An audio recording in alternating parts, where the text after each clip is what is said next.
everybody, and welcome to the Gaming Mix podcast. My name is Jordan. On my left, as last time, is Jeff. We are from Analog Stick Gaming, which is Jeff's website. He founded, I believe, about 6 years ago, right, Jeff? Yeah, it'd be 2017 in Nice. September, I think. And I joined this year in an official capacity, but we've been friends for quite a while. You may have seen us on a previous podcast, but this is our new show now. Last episode, we sort of recapped 2023 up to this point, because this year's been crazy. We've been away for a little while just because I've had some illness to fight off. Um, but we are back now, and it's been a bit of a big news time, hasn't it, Jeff? Yeah, there's been a lot of industry stuff, like major stuff, like not like, you know, people complaining about puddles and Spider-Man, And like also, there's one thing in big stuff. particular that I think we'll get into, but one of our bits of news could literally change the industry in a really big way, right? Yeah, and not even the industry, I think I mean outside the industry, you know, like, you know, if Disney wanted to sell Yeah, this whole like news bit, like kind of affects them as well too. So true, like true, true. So, before we get into it, though, Jeff, how are you doing at the moment? Oh, quite good actually. I've been busy with a lot of games as well as working a full-time job. Yes. Um, which is why I'm so glad for things like the Switch and the Steam Deck and stuff because it, allows me to take a lot of those Definitely. games on the go, especially the Steam Deck. That thing has been an absolute godsend. Yeah, definitely. We will talk more about what we've been playing later on. Because I'm a little bit behind as well, as you can imagine. Illness. I'm actually behind on two reviews right now. One of those games I have finished. I just need to write up the review, and then another game you can't finish. So it's kind of just whenever I feel that I've played enough to have a valid opinion on it. But for now, Jeff, why don't we get in the mix of things and you take us into what we're going to be talking about today? Sure. I'm just going to bring up my notes here. Yeah, so we're going to kind of go over news. We're still trying to find like the format of the podcast essentially. A lot of the fun stuff's going to become later once we've kind of planned that stuff out. But we're going to kind of go over news. So we have basically two big articles, unless there's anything else we want to bring to the podcast. And then we're going to be going into games we've been playing, which is quite a bit because like I've put out a couple reviews over the past like week, as well as playing a bunch of games. There's some things I can't talk about yet because I'm under embargo. But yeah, news is going to be kind of like our first segment. Just kind of go over that. That sounds very good. So, why don't we get into the first big story, or should we do the smaller one of the two first? What do you think, Jeff? Yeah, we can do the small one. Just gonna scroll Okay. all the way down. Um, so over the past couple weeks, Unity has massively exploded, and not in a good way. Um, so Unity, so the news that I've got here comes from Video Game Chronicle. So Unity has announced that John Riccitiello, who everybody kind of knows who that guy is stepping down as their president, CEO, chairman, and board effective immediately. Hmm. So John Riccitiello was former Electronics Arts boss. He ended up joining Unity's board in 2013 and has led the company since the following year. Yes, yeah, that's Uh, correct. so, so again, this news comes from Video Game Chronicles, so make sure to give them a click. So his departure comes weeks after the company sparked a backlash from the development community by announcing controversial monetization plans for its popular game engine, Unity, which is partially walked back following the outcry. So, former IBM president James Whitehurst has been appointed as Unity's interim CEO and president, while Roloff Botha, lead independent director of the Unity board, has been named its new chairman. Um, So Riccatello says, it's been a privilege to lead Unity for nearly a decade and serve our employees, customers, developers, and partners, all of whom have been instrumental to the company's growth, Riccatello said. I look forward to supporting Unity through this through this transition and following the company's future success. With the company's experience, leadership, and passionate employees, I'm confident that Unity is well positioned to continue enhancing its platform, strengthening its community of customers, developers, and partners, all focusing on its growth and profitability goals, said Whitehurst. Last month, Unity announced plans to charge developers every time a game that uses its engine is installed. So, breaking from the article, this means that if you were to install a demo, if you were to install the game, so let's say you uninstalled it for hard drive space and then 3 months later you reinstalled it, that's another install. If you pirated the game, still an install. So people talk about review bombing. They could install bomb a developer into bankruptcy. Like Literally, yeah. review bombing doesn't really do anything because it just becomes a meme at that point. And Like people know review what bombing it does is now, right? absolutely Like, nothing. review bombing does nothing now because people are so aware of it and it's so Yeah. obvious when it's happening. The Oh, when they're only reviewing like Zero, Spider-Man 2, Zero, or whatever, and Yeah, they're like, it's just the first game and the again. only thing it really does is it makes user score or user kind of thoughts on a game pointless. That's what it does Yeah, because you don't actually know which ones are genuine and which ones aren't without sifting through a load of rubbish. The issue yeah. with this thing that was going to happen, it's essentially, the boss of Unity trying to monetize game installs, but the issue This is, was the guy that wanted to charge money for reloading your gun in Battlefield. yeah, I know. So And it's just I like, am not surprised.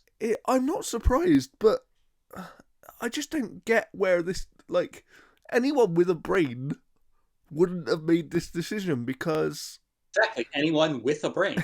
John Riccatello doesn't have a brain. Like it, at I all. just, yeah, I really don't understand it at all. Um, Yeah. if we're Here having we'll some finish if off we're with having some video problems right now, I apologize. I don't actually know what's going on. We're still kind of new to how we're recording this, by so flickering radio.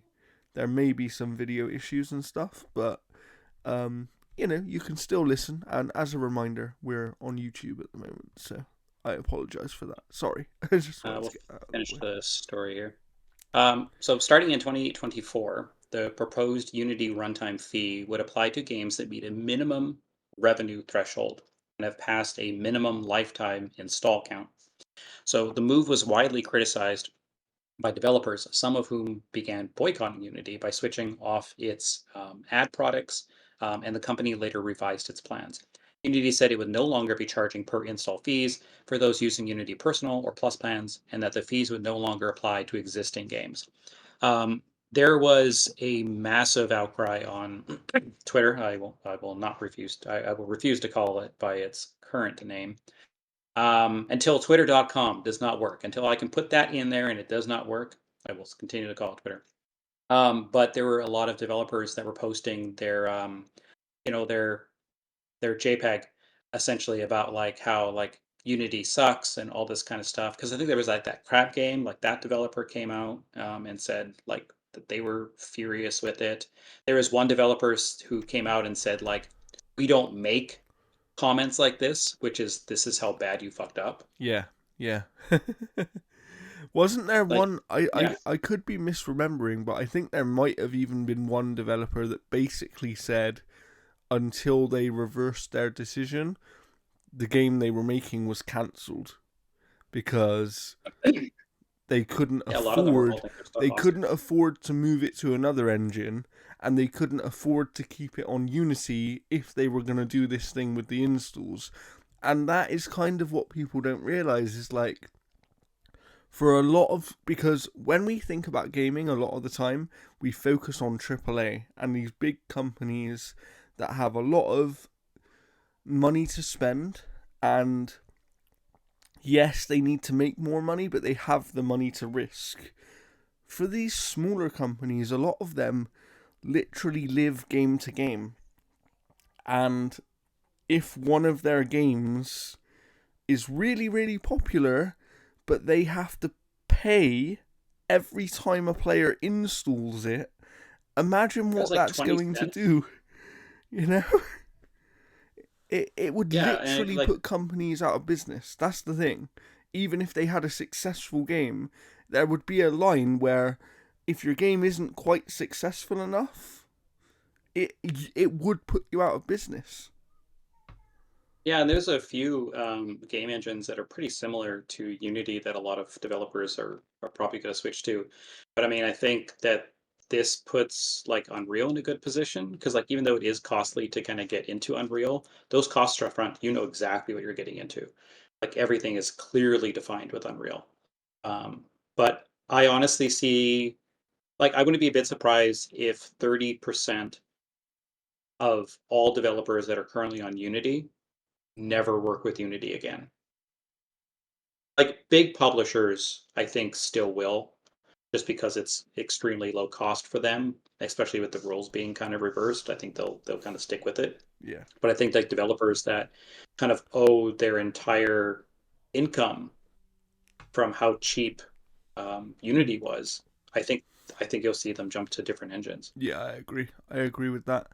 Um, have we got anything else to say on this? Because if not, there is actually a news story that I want to add in. It's not in our document. Sure. Uh, No, I think that's pretty much it. I think like John Riccatello leaving to possibly go and destroy another company is what it is right now. yeah, yeah, Um, uh, yeah, like it's insane that this got even any traction to go through.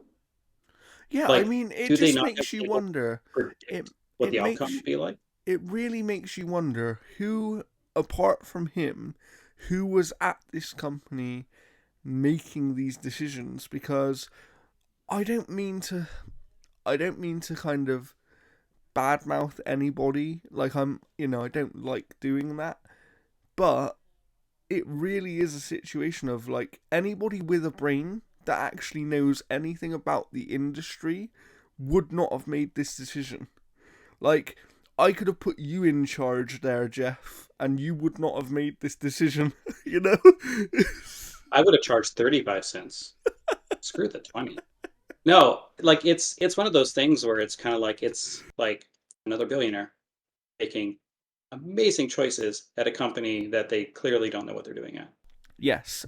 So before we move on to obviously the very, very big story of the last couple of weeks, I do want to add in a story about someone who's leaving a company because apparently they're retiring, but they're a really loved person in the gaming community and in the Bethesda gaming community in particular, and that is Pete Hines, of course, who, after 24 years at Bethesda, has announced his retirement.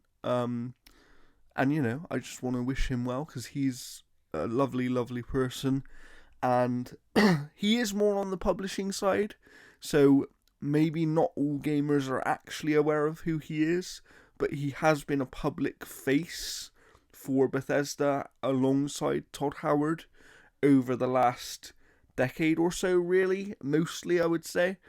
Um, and he's a believer in kind of supporting games, and when they do go a bit wrong, let's support them and get them right in the long term. Things like Fallout 76, or he's even spoken on Redfall and about how he thinks that in 10 years' time, Redfall will actually be in a much different position and people will still be playing it, kind of like what we have seen happen with Fallout 76 to some degree, where it's turned around since its original launch, and maybe it doesn't have the biggest audience, but it does have a dedicated one. So, do you have anything to say on Pete Hines, Jeff?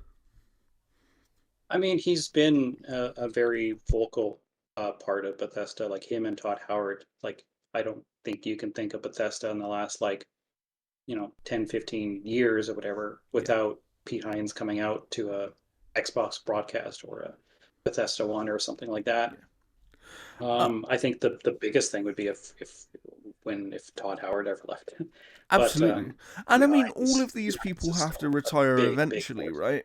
All of these people do have to retire eventually, and I think I mentioned to someone the other day that, in my opinion, Pete Hines retiring in some ways a surprise, but I always thought he was going to leave soon anyway because once Microsoft bought Bethesda, not everyone in that publishing arm of Bethesda is going to be needed forever. And I don't mean that in a negative way, but it's just the reality of Well, there's just business. redundancy. Yeah, like they already have a head of PR for their video games. You know, uh, why do they need two? And I get it that we can argue that they've got a lot of studios and actually Yeah. having people manage only small amounts of the studios is a good thing in some ways, but Yeah, it's the not. same as like Microsoft with with our news thing, Mm, like them buying Activision. Um, there's going to be redundancies as well there too. yeah, Like if they have, for example, since Call of Duty is a major esport, they're going to have like their esports teams, and are they more capable than the ones that Microsoft currently have? And then what do you do with two esports teams? yeah. You sort of, and realistically, it's a horrible thing to say, but realistically, you look at these people, don't you? And you look at these departments, and you would imagine you sort of cherry pick, and you go, okay, who does really well from here that is sort of worth us keeping on and finding a role for? But then at the same time, you've already got people within your internal Yeah. company doing those roles already. So it is a hard situation to be in, but I just wanted to bring up Pete Hines because I actually think he's one of maybe 10 names that when you think of someone involved in video games, he would be like one of the first 10 names you would probably think of over the last decade or so. Um, Well, another one of those 10 names actually would be the fact that Hideki Kamiya is leaving Platinum Games. yes, He yeah. can't actually make games for like I think like a year. Yeah, I I think he's think he got said like he's some got type a of like no compete non-compete. for a year, right? And Yeah. Shinji Mikami had a no compete, but his is also finished recently, and he's teasing kind of starting up a new thing. Because if you remember, he left Tango GameWorks earlier this year. Um, Yeah. because it seems like after Hi-Fi Rush, that studio is probably going in a very different direction. And obviously, Shinji Mikami is known very much for horror, but based on what he's saying, it also sounds like maybe he wants to do something very different than horror, and potentially that's why he decided to part ways kind of with Microsoft and Tango Gameworks, just because, maybe they wanted him to carry on doing the horror stuff. Who Yeah, we'll that's never fair. I we'll mean, never know. they let them make Hi-Fi Rush, so obviously they've got flexibility to kind of do all that stuff. So That's true. it could be a billion reasons that we'll never know until That's true. the memoir That's comes out. true. However, I'm excited to see what both of those people eventually make because they are two creators that, in many ways, are key to the genres that they have worked in. And they've kind of, you know, like when you think of Shinji Mikami, like that guy made Resident Evil 4, which in a way changed games forever. Like it was one of those games that not just horror games, but it changed games forever. And not many video games do that. And yeah, you could just say, okay, oh, it was only a camera perspective thing, but how many games do you now see with that camera sort of behind the shoulder, in a kind of cinematic style? That Yeah, was and that came literally from a the lot of first game. failed came from a lot of failed prototypes too, because like even one of those prototypes gave birth to Devil May Cry. Yeah, Um, yeah, so like Resident Evil 4 is such an interesting game because again, like they made so many different prototypes, and you can see like there's footage out there for like all that stuff. But Yeah. yeah, he had a lot of he had a lot of kind of say in where the industry was kind of going without I even saying it. and the other thing is he's reached the point now, probably similar to sort of where Kojima is, right? Where it's like he's so well respected within the industry that he probably has the freedom to make whatever he wants to make. You know, do you know what I mean? He could probably go to a company and say, can I have $100 million to make a game? And they'll go, "What is it?" And he'll just be like, "Well, it's me." Just, Long skull. I mean, but you know what I mean? Like, I feel like yeah, certain creators get to the point where the company paying for the game wouldn't even ask them what the game is really, because they just trust them. Um, and I think that he is one of those people. Um, so I'm excited to see what he makes. But as you mentioned earlier, Jeff, over the last couple of weeks, there has been some major positive news from Microsoft. Some news that we weren't always sure was going to come, but I think people who were kind of, you know, staying in the know and trying to figure out what these different things actually meant, I think the majority of people actually thought it was always going to go this way. It's just maybe yeah. taken a little bit longer than we expected. Right. So yeah, I've pulled this again from Video Games Chronicle. So again, check them out, please. So Microsoft has secured their purchase of Activision Blizzard King. So in completing the game industry's biggest ever deal, the Xbox maker has taken ownership of major console and PC franchises, including Call of Duty, Warcraft, Diablo. It's also established a major presence in mobile gaming with the addition of Candy Crush maker King, which has been a huge focus for them because I think Phil Spencer's even said that this deal was largely around King. Um, Other developers joining Xbox Game Studios now include Infinity Ward, Raven Software, Sledgehammer Games, Treyarch, Toys for Bobs, Beanox, and High Moon Studios. These are developers that have made Transformers, Spider-Man, Skylanders, the tons of shooters like Singularity. A lot of really, really good stuff. The prototype, tons of stuff. I mean, Treyarch alone is known for like the Call of Duty stuff and some Spider-Man things. So Phil Spencer said, this is again following the acquisition. Um, as one team, we'll learn, innovate, and continue to deliver on our promise to bring the joy and community of gaming to more people. We'll do this in a culture that strives to empower everyone to do their best, where all people are welcome, and is centered on our ongoing commitment of gaming for everyone. We are intentional about inclusion in everything we do at Xbox, from our teams to the products we make and the stories we tell, to the way our players interact and engage as a wider gaming community. Together, we'll create new worlds and stories, bring your favorite games to more places so more players can join in, and we'll engage with and delight players in new, innovative ways in the places they love to play, including mobile, cloud, streaming, and more. Players have always been at the center of everything we do, and as we grow, we'll continue to keep players at the heart of it all. We'll continue to listen to your feedback, build a community where you can be yourself, where developers can do their best work, and continue to make really fun games. As promised, we will also continue to make more games available to more places, and that begins by enabling cloud streaming providers and players to stream Activision Blizzard games in the European Economic Area, a commitment made to the European Commission.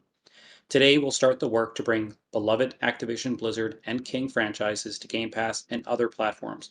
We'll share more about when you can expect to play in the coming months. We know you're excited, and we are too.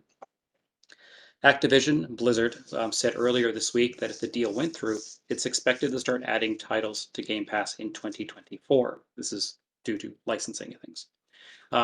It was also confirmed today that Activision Blizzard's long-serving Bobby Kotick will remain as CEO through the end of 2023. He'll report to Spencer, assisting the Xbox head with the transition process. Today is a great deal for gamers everywhere, said Microsoft CEO Satya Nadella. Together with Activision Blizzard, we will deliver on our vision to help people connect and play great games wherever, whenever, and however they want. Microsoft announced the intention to acquire Blizzard back in January of 2020, Microsoft announced its intention to acquire Activision Blizzard in January 2022. Since then, it has had to fight hard to appease the concerns of some global competitive regulators who argue that the merger could give the combined entity an unfair advantage. One major sticking point was the suggestion that Microsoft might make Call of Duty exclusive to Xbox and PC. However, this summer, Microsoft and Sony signed an agreement to keep Call of Duty on PlayStation after the deal was completed for a period believed to be 10 years. It was also felt that the deal would give Microsoft an unfair advantage in the cloud gaming market. In a bid to address this, the Xbox maker signed a number of long term game distribution agreements with cloud gaming providers, which helped the deal gain the approval of the European Commission. Microsoft also had to go to satisfy the UK's Competitive and Markets Authority, who finally gave the deal the go ahead earlier. This was like a week ago or 2 weeks ago. Yeah, Its it approval was was only granted. Friday the 13th was the day they gave the approval, same day that the deal closed. Perfect. The article just says today. So its approval was only granted after Microsoft agreed to sell Ubisoft cloud gaming rights outside the European Economic Area for all Activision games released over the next 15 years. Despite emerging victorious from a court battle with the U.S. Federal Trade Commission, with the FTC, which was seeking to block the acquisition over antitrust concerns, but didn't have the power to do so independently. Microsoft is still facing resistance to the deal from the regulator. So, yeah, like we have been dealing with this story for 18 a months. long freaking time, Yeah, and yeah, they had to fight the FTC, and they did that with one arm behind their back. yeah. The FTC proving once again that its leadership is absolutely incompetent. Because I mean, again, like they had solid solid reasoning for their arguments. They just had nothing to back it up. And also, they made the wrong arguments. That's the thing, is like, I think that the. I can't speak as much on the FTC because I am British, so I'll speak to the CMA in a minute.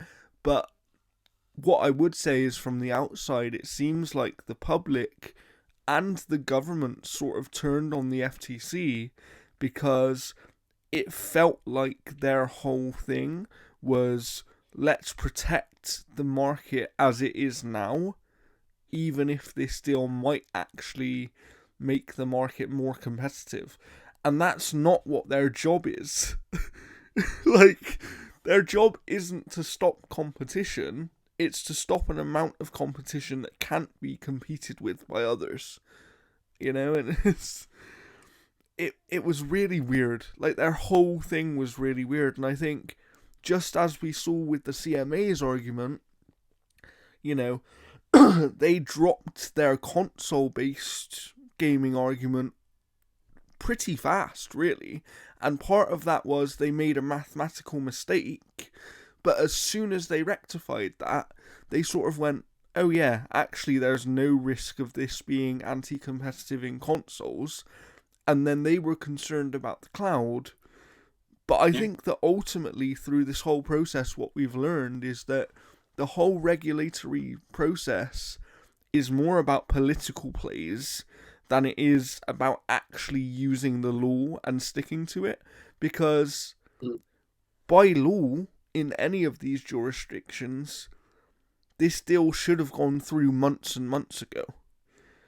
It, and at the end of the day, what ended up happening was, let's have this political play to see which one of us can get the most out of Microsoft. Like, what can we get from them that makes it feel Yeah. like we've done our job while also allowing the right thing to happen? And the CMA went as far as, we're actually going to block your original deal, and in order to get past in the UK, you are basically going to have to sell your cloud gaming rights for ABK stuff to another company, which ended up being Ubisoft. I wonder We how that deal actually happened. Like if Ubisoft went to Microsoft and said, "Hey, we can do this." so we do know, we have a little bit of background chatter on this. So Tom Warren from The Verge, he was on the Iron Lords podcast, I believe, last week, And one of the things he was talking about was that actually all the way back in July, the CMA and Microsoft, the reason they dropped the litigation there, because Microsoft were obviously going to take them to court to be like, you're blocking it unfairly.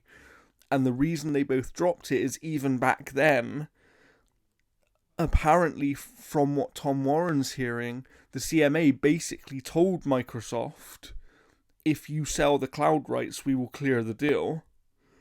And they actually gave them a list of companies that they sort of said, if you sell it to this company, or this company, we will clear the deal. So they essentially gave them 3 or 4 companies, and they said, any of those is fine, take your pick and go and sort out a deal. So I would imagine that Microsoft actually approached Ubisoft based on that bit of information. It's a great deal for them. It really is. It really is, because you know, it gets them more content onto their subscription service, but also having that content then helps to put eyes onto their own content. It's a weird kind of, It's like bringing snowball like effect. local product into your own grocery store, essentially. Like it's not necessarily your stuff, but you're still going to benefit from Yeah, like the traffic. people who come in for it are gonna see other things, and that's the thing, right? Um, sorry, excuse me, still a little bit of illness here. Uh, what I would say is that, I found it interesting that the CMA, even when they cleared the deal, took a little bit of a dig at Microsoft, and they sort of said, well, if you had offered to sell these cloud rights months ago, we would have actually cleared the deal in the original phase. And it's like, I understand what they're saying, but if the CMA didn't turn around and say to them back then, if you offer to sell these rights, we'll clear the deal, Yeah. why Well, would it's they ever hindsight. offer to? 2020, right? So it's Yeah. it's a weird situation to be in. But one thing I'm glad of is, like, I think now that the process for the deal is over, what I've actually seen online is overwhelming sort of positivity and excitement for this deal. And that's not to say that people aren't concerned, but I think that people are they're starting to see some more of what I call the guaranteed positives of this deal happening, which is Bobby Kotick has been confirmed that as of January 1st, 2024, he will step down, right? He will be Yeah. gone, He'll get his golden parachute and sail off into the distance. and hopefully we'll never see him in the gaming industry again. Imagine if he takes over Unity. Oh my god. And it's going to be fun over the next few months to speculate who might be put in charge of ABK stuff.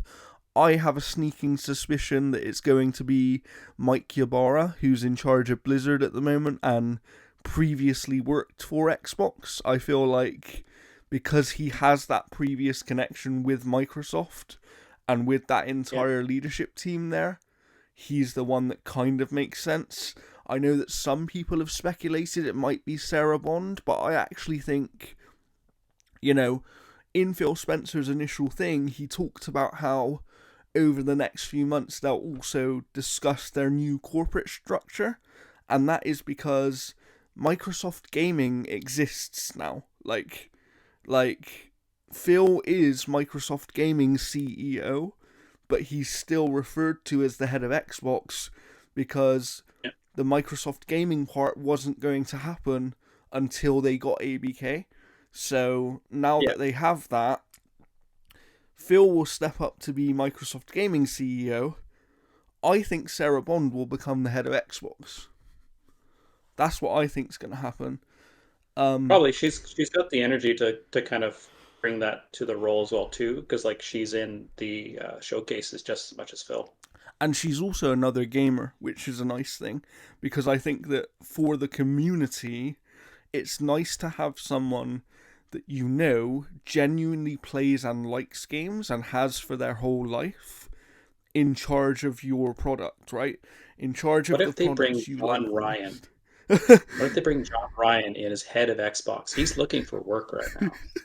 Well, did you see that so Sean Layden Sean Layden made a tweet in response to IGN and Ryan McCaffrey where he said that acquisition is the easy part, but integration is the really hard part. And I replied to him, I liked it, and I replied to him, well, if you wanted to help them, Sean, I'm sure they'd be really grateful, and he liked it. So, Can you imagine if Sean Layton comes in and is head of Xbox? that would be Next thing you hilarious, know, you're right? gonna get that. You're gonna get crap. What was his name? That Reggie. actor. No. That actor that was doing PlayStation commercials, Oh and then he got God. fired because he did a Nintendo one. Oh, I can't remember his name. Oh. I'm not sure, but he got fired. Yeah, because he was swinging a Wiimote in like a car commercial or something. Um. But But yeah. So yeah, can you imagine I Reggie? wanna, I wanna say, Jeff. Now that this process is out the way, we can obviously talk about the games and the what might happen with this deal, right? We have seen. So I think that Phil Spencer made an appearance on the official Xbox podcast earlier this week, where he basically he confirmed that they have no intention at this moment in time, while he's in charge, they have no intention of making Call of Duty exclusive. Even they don't even intend to have exclusive skins or DLC or anything like that. Yeah, 100% parody. Which I really like. And he talks about the reasoning for that, and he said that his thinking on Call of Duty throughout this whole process has always sort of been it doesn't help the game or the game's community to have anybody locked out of any content in the game. And, you know, he uses the example of, like, the most recent beta for Modern Warfare 3. For the first week, the beta wasn't available on Xbox. And yet, you know, that's millions of players that could have been playing the game. Mm-hmm. What purpose does that actually serve? Other than the fact that somebody has paid money to be like, oh, can we have it first and make sure you don't give it to them? You know what I mean? It'll be the same thing that they're doing with like Minecraft, where it's the same game pretty much across all platforms. Yeah, and I Because I'm expect pretty that. sure you can still get the Master Chief skin on PlayStation. Yeah, and I expect, although they haven't technically confirmed this yet, I do expect that the only difference will be that on Xbox, Call of Duty games, as of next year, will probably be day one Game Pass. Yeah, I could see PlayStation doing the PlayStation Plus premium thing as well too, because as far as I know, they were offered that deal. They were offered We it, don't but we know. don't know whether that was the deal they actually Yeah, accepted or not. That's the thing. yeah, Like, we have to remember that out of this whole court case, we did learn that they were actually offered all Activision games at one point. They were offered all future Activision games to still be on PlayStation, and they said no. And then, from what we know, the deal they accepted was only for Call of Duty. So they kind of played themselves out of stuff. You know, it's John Ryan screaming no on the phone, and then are like, "Oh, okay, John," and then he hangs up, and he goes, "Wait, no, get him back on the line." And that's how it went. yeah. But So yeah, like it's going to be interesting because you got like Diablo 4 is probably going to hit Game Pass next year, which is going to create a huge influx of players. yeah, And then the future of Diablo, the future of Overwatch. yeah. I mean, And World of Warcraft. One thing that Phil talked about as well is he said that the reason stuff isn't hitting Game Pass as quickly as when they bought Bethesda, for example, is because the process was so much longer and it was actually less certain that they weren't able to start working with Activision until Yeah. around a week before they actually officially closed the deal. Because around a week before, I think, from what he was saying, was when they kind of had the indication from the CMA that it's like, yeah, this is going to go through. We just need time to kind of, cross the T's and dot the I's sort of Yeah. thing. Um, and Which is then, fine because there's so much stuff coming out for the rest of this year yeah, anyway. and I think that, yes, would it have been nice for them to turn around and be like, here are all the old Call of Duty games on Game Pass right now, like this week? Yeah, that would have been amazing. Do they actually need it right now? No. Like, credit to Xbox, outside of Redfall, they've had a really strong year.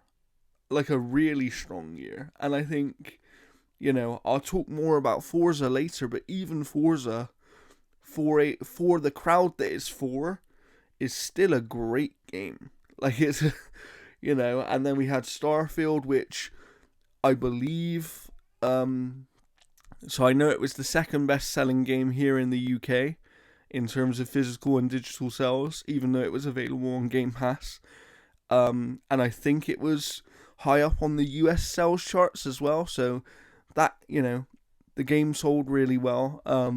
So yet again, it's kind of another game that is breaking that trend of, oh, Game Pass kills sales. It's like, does it? Or is it just that some of the games aren't good enough to have the... Do you know what I mean? Is it just that some of those games are either not good Well, I enough mean, or they're no too one ever said niche? renting. No one said renting was ever killing the gaming industry, really. Precisely. Because I mean, it's kind of no different than that, other than you're never out of stock of a title. Um, you know, Yeah. because I rented games all the time. I still bought them, but I mean, like you only have so much money, and like if you if you spend your entire money on like two games for the month when you could have been playing 12 or 15, Yeah. you lack that sense of discovery of finding those titles and then recommending it, and then like you become like your own hype man for those games. So having access to all that stuff is fantastic, but I mean people still buy games. Like Yeah. they still Absolutely. buy them. And also, one thing that we were made aware of is that Starfield, although it has sold very, very well by the sounds of it, it is only their second biggest launch this generation, because Forza Horizon 5 sold more copies in its first 4 weeks. However, you do have to remember that Forza Horizon 5 was a cross generation game. So some of those sales would have been on Xbox One, whereas Starfield is new gen only and PC, right? So therefore the potential audience is slightly smaller, same as what we were talking about on PlayStation with Final Fantasy 16, right? Because it's exclusive and it's only on the PS5, its potential audience was smaller than that of Final Fantasy 15, And and it was Square was never... shocked. Like Yeah. that's the thing that's so funny about it. Like yeah, like how like you take a look, and then the argument can be made for Mortal Kombat 1 as well. I mean, like one, this the Switch version of the game is completely unplayable, so that completely detaches that group of players until that thing's fixed. And Absolutely. you only have it available on Series X, S, and PS5 and PC. Whereas, like, I don't think it's that much of a better looking game than 11 to cut off the Xbox One and PS4 versions when you have a Switch version. Like, why did they not make a version of that game for Yeah. PS4 and Xbox One and capitalize on another like 4 to 5 million sales? Yeah, they would have. They would Because have Mortal actually Kombat got 11 four. was Yeah. the best selling Mm-hmm. fighting game of all time. Yeah. Yeah. Mortal Yeah. Kombat 1 will never reach that. No, it won't. It won't. Um, and that's the thing is like, yes, okay, sales of video games has changed, and this is part of Microsoft's strategy, right? I think even GamesIndustry.biz did a piece recently where they were talking about the sales of Starfield, and they were saying the weird thing is that we do have to remember that now with Xbox games especially, sales alone are not actually the full indication of how successful those titles are. Because, yeah, okay, it could have. Let's say that based on charts and stuff, and based on the information we have, that Starfield this year was actually the fourth best selling game in its first week, and we know how many other. And we know some of the numbers from other games for the first week of sales.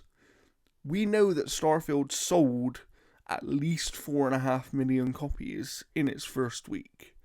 And it's like, that's actually pretty good for a I game that don't is think they even on have a the. subscription service. I don't think they even have the numbers from the deluxe edition. No, precisely.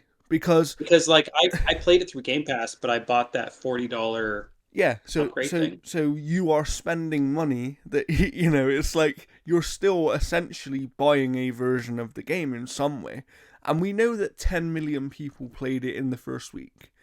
The problem is, because obviously Microsoft don't release concrete Game Pass data, we don't know Yeah. how many of those players are on Game Pass. So you have to kind of figure it out. But this is what I was saying, is like, I said to someone not long ago, the weird thing is, a game like Forza Horizon 5 selling 5 million copies in its first week is a massive success, but is deemed as a failure because you'll have a game like Spider-Man 2, which I imagine is going to sell 7 million copies in week 1. Do you know what I mean? And it's like, people have to understand that, yeah, okay, there's no doubting that when a game is available on a subscription service day one, that is going to take away some of the sales. I did not buy Forza Horizon 5 because it was on Game Pass.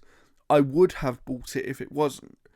So yes, it does take away some of the sales, but I think you can still use sales numbers and data as an indication. And, you know, over here in September in the UK, EA FC 24 was the best selling game. But every September, EA Sports football games Very much. are the best selling game, as certainly in the UK. So actually, for Starfield to get a number 2 in the charts for physical and digital sales, even though it was available day one on a subscription service, that's pretty impressive. Like, you know, I just think the thing is, the measurement of success in the industry has changed. And part of that is down to Microsoft and their strategy, which we'll talk more about when we talk about ABK a bit more in a second. But, like, it almost feels like gamers, and I'm using, you know, quotation marks here, is like the social gamers, let's call them, the ones that are on social media all the time. It feels like they haven't adapted to the fact that the measurement for success in the industry and in gaming is just different now. And you can't, like, the old metrics don't really apply anymore. Because, Yeah, because like you can pull Xbox gamers off the PC end, so you've got two to pull from. yeah, Whereas PlayStation, like those are still just the PC version of PlayStation games. yeah, You yeah, know, like it's a completely different thing. Whereas like you can be an Xbox gamer and be strictly just on PC yeah, because you're still playing games through their process. yeah. And you know, it's just so weird because it's like when we hear that, I don't know, Forza Horizon 5, I think about 3 to 4 months after launch, announced that it had hit 20 million players. And I remember that some people were out there and they were like, but that's not that impressive because it's on Game Pass. And I was like, what you need to realize is, like, for any game to get 20 million players, even a free to play game, that's pretty impressive. And Yeah, I and don't know if any Sony first party game has hit 20 million in sales. I think 20 million Spider-Man players. I think Spider-Man might have, the first one. But that was after the PS5 remaster. So in terms of an individual game, They're probably also counting PC players as well in that yeah, case. and also in terms of an individual game, I don't know if they ever have. And let's be real, yeah, okay, that's not 20 million sales for Forza Horizon 5, but we do know that it's their best-selling game this generation. We know based on, because they actually have a leaderboard in Forza Horizon where you can see the total number of players, and we know Mhm. that during the early access period, before the game even launched on Game Pass, there were 4 million people playing it, right? So it's like, you know that it's sold at least 4 million copies. Well, they And probably have about 100,000 like influence reviewers and all that kind of stuff yeah, probably out there, but even then, and it's just like, it's and we still know, a number. and also the weird thing is, Xbox games and Microsoft games in general sell very, very well on Steam. Like every time they release a game on Steam, it's usually in the top 5 in terms of sales. And Yeah, that's pretty impressive because Steam has a player base of over 100 million players. So if you're actually, if you're in the top 5 in sales, you're probably selling quite a few copies. So it's just, I just think that, to be fair, it is the fault of Microsoft, because I think that because they don't release enough data, it's hard for people to understand what a success is for them and what a success means as a game that's being on Game Pass day one. But yeah, I think that the longer that Game Pass exists and the more bigger games that we see on Game Pass, the more that we'll be able to sort of say, okay, that number is actually really successful for Game Pass. Because, I don't think, like, a few games now have hit the 20 million player mark, uh, being Game Pass games. I think Grounded might have hit, I think Grounded hit maybe 15 million. And it's like, but what I don't like is there seems to be this connotation in the social sphere that, oh, because it's a Game Pass game, that player number doesn't really count because some of those people might have only played it for a few hours. And it's like, my thing is, from my understanding, they don't count you as a player unless you play more than 2 hours, because in digital terms, they will actually refund you a game if you've played less than 2 hours of it.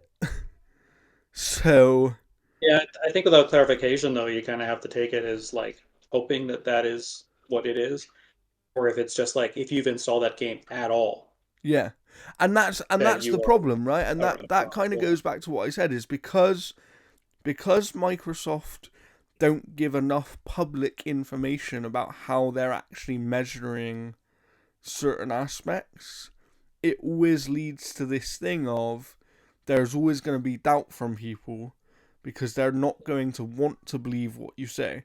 It's like when they say that Sea of Thieves has, like, over its lifetime has had 40 million players or whatever it is one of the most successful live service games outside of like Destiny 2 and a few other things, right? And yet nobody talks about it being successful because the attitude is, oh, it's on Game Pass. But the thing is, the reason they keep supporting that game is because there are millions of people playing it all the time. They wouldn't be doing new expansions every single year if there were not millions of people playing it. Like, they just wouldn't do that. yeah. Like there were leaked documents during that whole FTC thing, like the after when Microsoft accidentally attached a file to some FTC things and stuff about how like they were talking about possibly shutting down Fallout 76 because like it needed to have a certain player threshold. So, End of the day, if it doesn't, especially for a game that's working on servers, right? If it doesn't have enough players, it's not actually worth the money to keep that game running, because games like that cost they cost a constant amount of money to keep them running. You know, and that's why people were surprised going back to ABK. That's why people were surprised recently, before this deal even went through, that the old servers for like the 360 version of Modern Warfare 2 and Black Ops and stuff went back up. Because it's like, why are these servers going back up? They're going to cost you money. You know, that's costing you money. And it's like, but it was obvious why, right? It was really obvious. And, you know, it just... I'm going to be really interested. My last point on the Game Pass thing is, and it will feed into what we think is going to happen with ABK, which is kind of what I want to discuss next, is that it's going to be really interesting to see, let's say next year, when Call of Duty does go onto Game Pass day one, because we know how much Call of Duty normally sells, and we know where it is in the charts usually, and I think that you'll be able to tell from sales information how much they've sold, even if Xbox don't give out that info. And then we will have an actual indication of how much does Game Pass actually affect the sales. Because realistically, you know, it's one of those things. Call of Duty normally sells about 25 million copies a year, I believe. And is going to be interesting to see, like, what's going to happen if that game still sells 18, 19 million copies. Are people going to still say, oh yeah, Game Pass kills sales? Like 19 million copies. I mean, I think what you could do as well to kind of boost that number up is you do that, you continue to do the early access thing, where you get it like a week early, and then the people who are like really need Call of Duty, they're going to buy it anyway. Yeah. Mm-hmm. So. And that's the thing, is like people have kicked off at them recently, Xbox, about doing this early access thing, and my answer to that was like, games have literally been doing early access versions where you pay a bit more for years, and actually they're doing it in the right way, because they're not even making you buy the whole game. You basically buy the DLC pass for the game, which gives you early access. It does lock you in though, however, like for example, like if I want to own Starfield now, I have to buy the game. Yeah, that's true. Yeah. Even though I have that early access pass. But you would only have to buy the standard version of the game, right? If you wanted to fully own it. Which is still a full price game. Yeah. Yeah, but then the thing is, you would have to do that either way, right? Like, that's the thing is, realistically, if you want to make sure you own the game forever, you would have to do that. One thing I would say, to Microsoft's credit, and I hope they continue to do this, is that they have been quite good in terms of their own games, where when they're going to be delisted or taken off Game Pass for some reason, they normally put them on sale, and they will tell people like, yeah, this is never coming back to Game Pass, but here's your opportunity to buy it so that you have it forever. And I remember they did that with Forza Motorsport 7, where they were like, we know that some of you still want to play it, even though it's like a 4-year-old game at the time. We have to delist it because of licensing reasons, but before we do that, we're going to sell it to you for like £4. Do you know what I mean? And it's like, I think I have a steelbook for that one, and I don't think I even played it. Oh, interesting. Okay. So yeah, I think that, you know, my main thing, going back to ABK, because I want to talk about what we think is going to happen and kind of some stuff we'd like to see happen as well. But my main thing right now is that the guaranteed positive is people who work there are going to have a better working environment. I don't even think that's questionable. I think that anyone who's kind of doubting that as a reality hasn't been paying attention, I don't think, because Microsoft over the entire world is often rated as one of the best places to work. Bobby Kotick is leaving in less than 10 weeks now.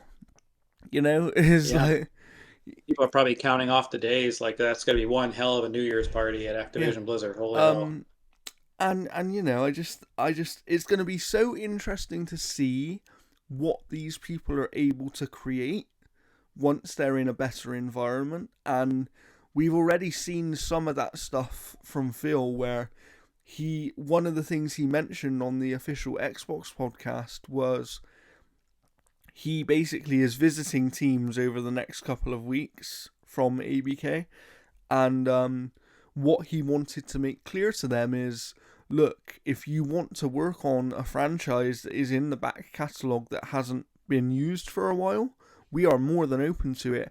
And actually, he went as far to say, as long as you've got passion Oh, for it. Jordan. Sorry, Okay. you good? Yeah, you just pros. Oh, okay. Sorry about that. Yeah, he went on to say, like, Freezing a little bit.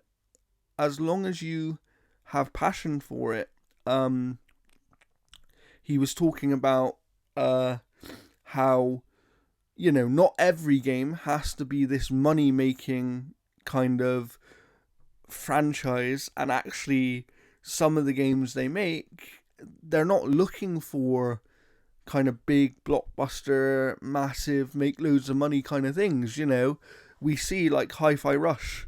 I don't think that game was necessarily about making tons of money.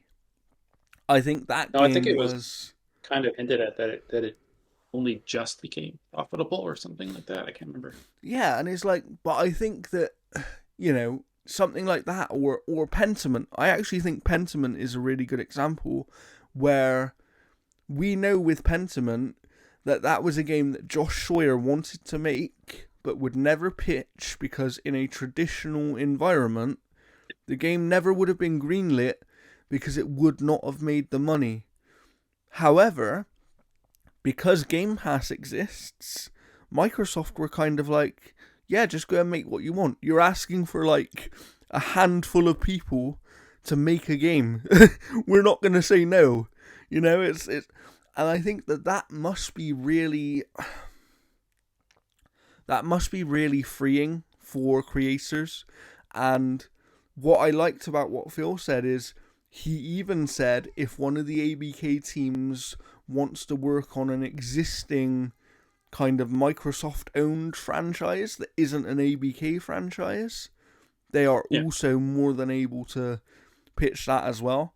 And I think it Can you got imagine people quite Sledgehammer excited. working on like a Halo game That would be cool. or even Raven? That would be really cool. I think. Do you know what I would like to see? I would like to see somebody do. Like, I'm sorry, but at this point, if they don't get someone to do some sort of fighting or brawling game, they're crazy. That's a tough one to break into, though. It So is. many It companies really are coming at is. it with big characters. Yeah. This is the thing. It is a tough one. I agree.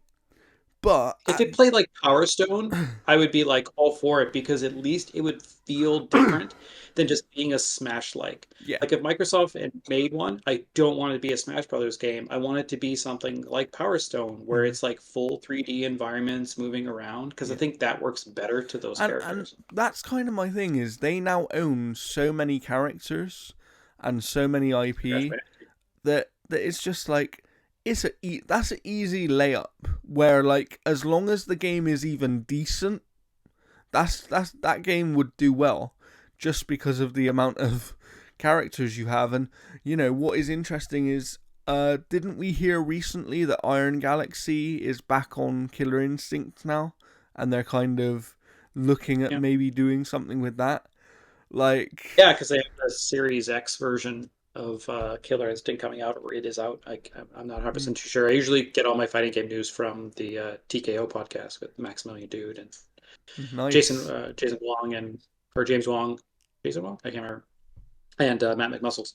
Um, so like yeah, like they've talked about like Killer Instinct stuff because like Maximilian Dude, he helped work on that game, Nice, like nice. and he helped announce all that those projects and stuff coming out. So yeah, like Iron Galaxy being back on that game is is big because like they were the team that kind of took it over from the other ones because that other Absolutely. team works for Amazon now, I believe I so. think. Yeah, I believe so.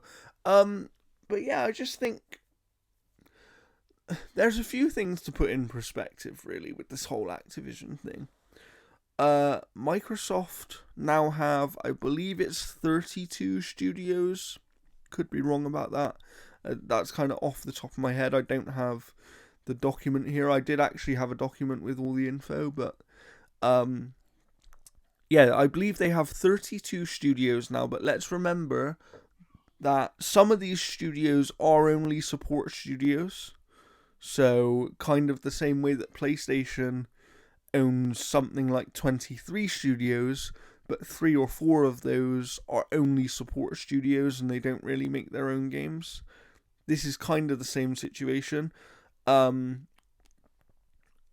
and, some of those support studios might actually not be support studios anymore under Microsoft, which would be really nice to see.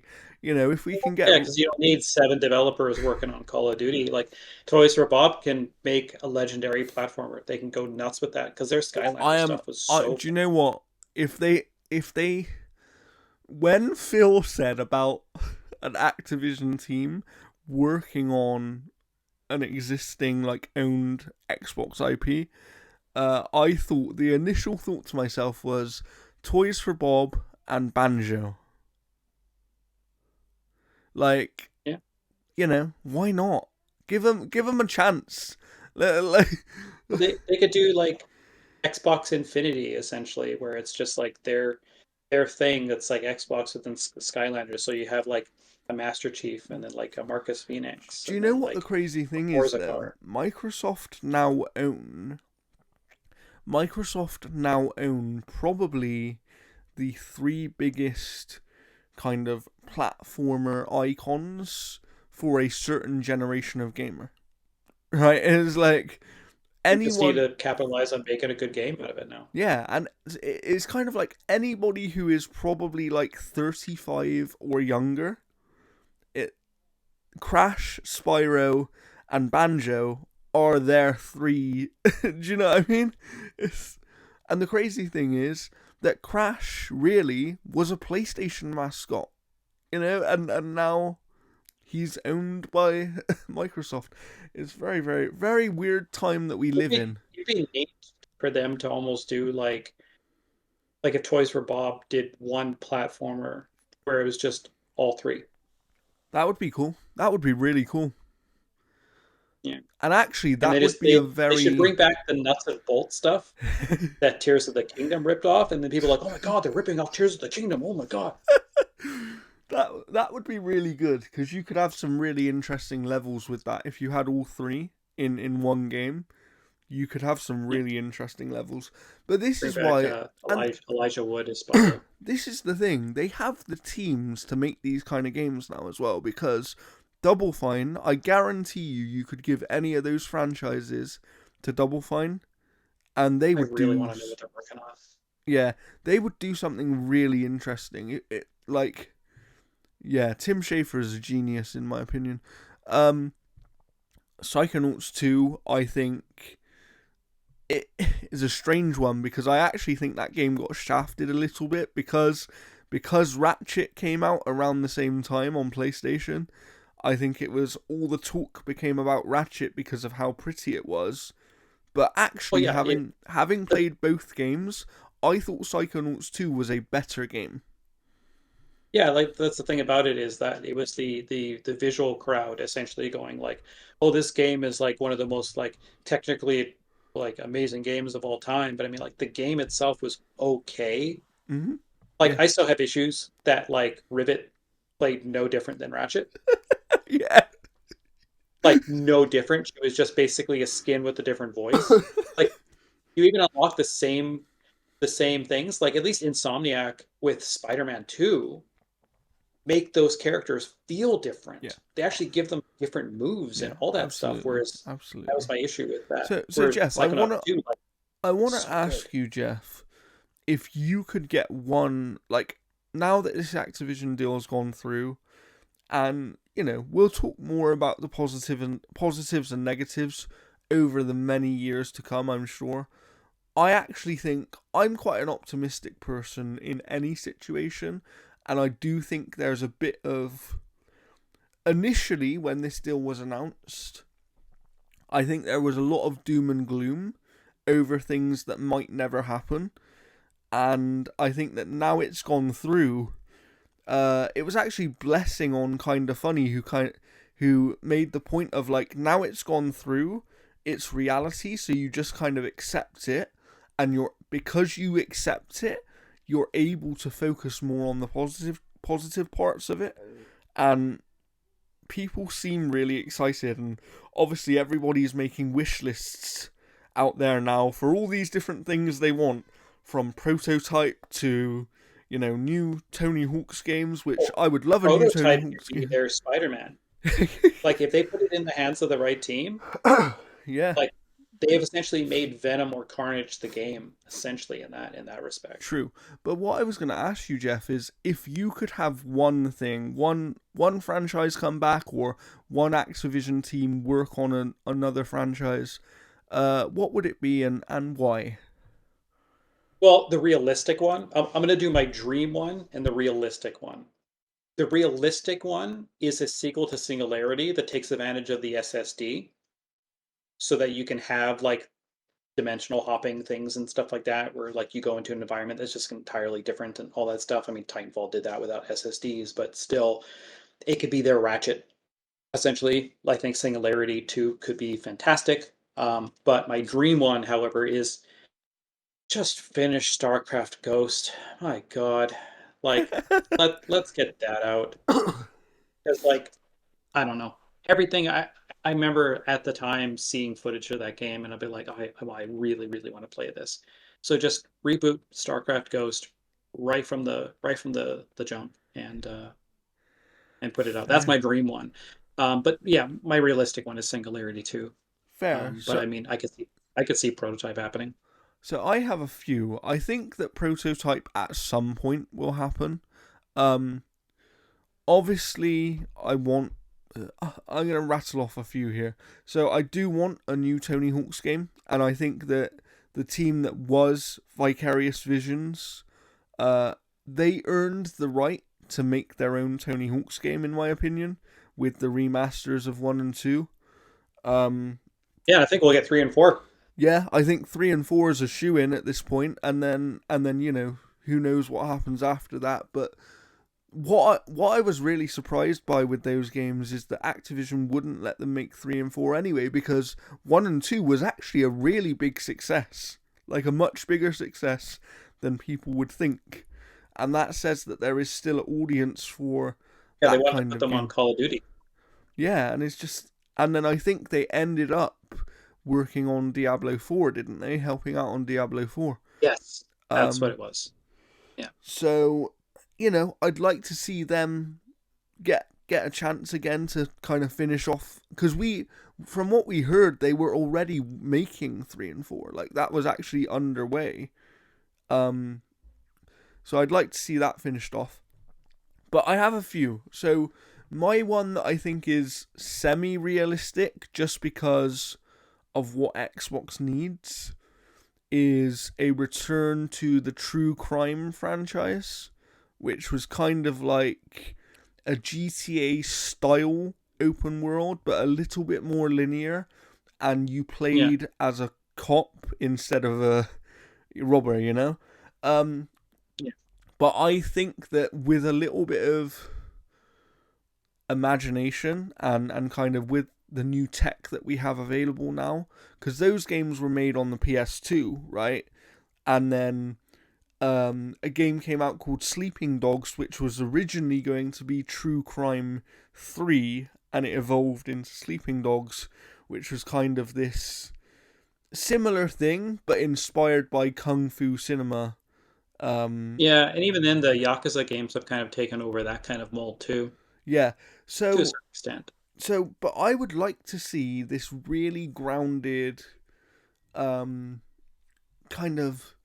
I think they could do something with True Crime, which is a proper linear action story game, in a way that they're that's exactly what they're missing, and it's what people want them to make, and it's just, for me, that franchise is one where it's like it has enough name value that people know what it is, but it also doesn't have too much that you couldn't change it, in the sense of you could do something drastically different with true crime and it could really get a big audience, I think, if you did it in the right way. And I do think that one's semi-realistic because I think they have the right sort of teams that could do something really interesting with it. Um, and then outside of that, I think it's pretty much a shoe in that Guitar Hero comes back. I think I think that's almost a guarantee because and It's been a while. I actually liked the idea I saw on one podcast. I can't remember which one it was, but they were talking about how what you could do is have Guitar Hero basically be a free to play game where you have to buy the guitar, um, but you have the tracks. You almost make it like a live service game where the tracks will rotate in and out, and it avoids licensing issues. Then, so you never have to delist the game. You never have to Yeah, the only delist the game. issue I have with that though is some songs for Guitar Hero, when you think back on Guitar Hero, those songs have made those games iconic. Yeah, And I think that if you rotate those that music out, you lose that sense of magic of like, oh God, remember when we were playing this song in Guitar yeah, Hero?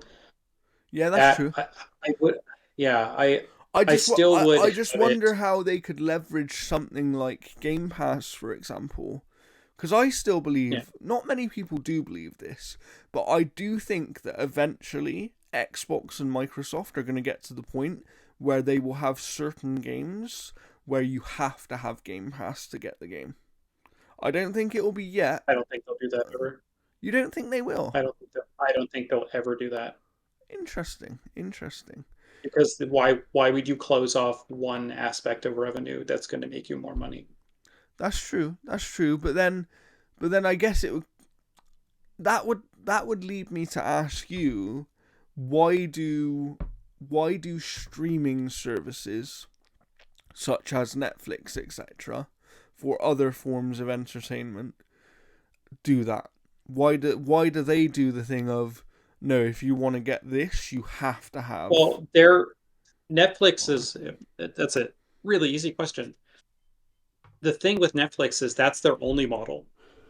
That is the core lifeblood of why they exist. Microsoft doesn't exist just because of Game Pass. They have a completely different, more kind of brick and mortar kind of feel to it. Yeah. Netflix still does bring some stuff out to DVD and Blu-ray and all that stuff. They also license out to like different networks and stuff too Mm-hmm. for some of their things.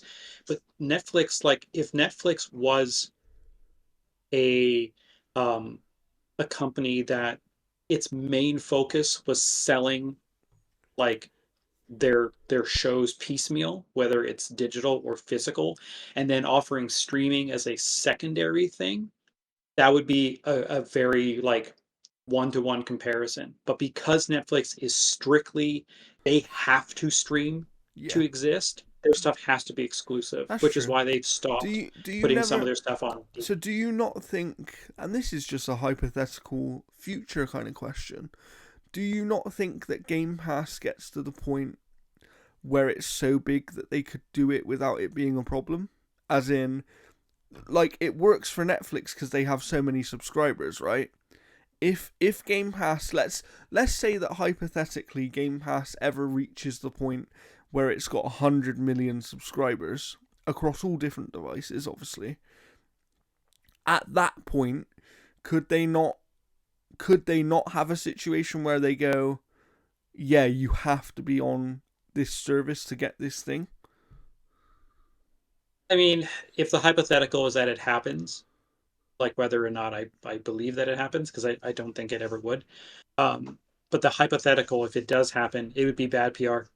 Yeah, I agree with that. I agree with It'd that. be absolutely bad PR no matter I what. think it's The because of the pros would messaging never they've had as well, right?